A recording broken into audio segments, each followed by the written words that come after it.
ditangkeun deui sareng simkuring dilaselna di baris didugikeun dina 2 menit kapayun.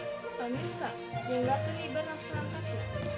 Yang kemarin bocah hilang di Banjarwijaya ketemu. Budak usia 11 tahun menjadi korban penculikan. Beunang disergap warga di Bogor, korban lolos kabur pas penculik bongo kusabab penculik keur micen ka cai. Salajengna si korban penculikan dicandak ku warga satempat. Lajeng dianterkeun ka bumina, pun bapa sareng pun ibuna ngaraos bagja kusabab budak atos kapendak. Katanya dianya malah lagi megang HP, mau nelpon apa teleponan, saya nggak tahu dah. Terus anak saya punya pikiran untuk pergi kabur. Dia ngumpet numpang di warung Madura. Itu si pelaku nyari ke arah berlawanan.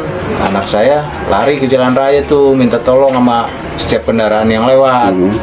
Ada truk, sepeda motor katanya udah lebih dari 5 kali. Pun bapa satacana atos ngadam laporan ke kantor polisi nu caket. Kusabab teu acan hiji kali 24 jam laporan eta ngan salkur diedarkeun ka masyarakat. Satacana si korban resep kana omongan penculik nu tiasa ngabungahkeun si korban. Nyaeta pangnyandakeun koper terus dipasihan 150.000. Kusabab aya penculikan ieu, polisi setempat bade terus milarian penculikan. Nu disebut mah nyaeta supir ojek. Pamirsa, sakitu wae nu tiasa simkuring duwikeun.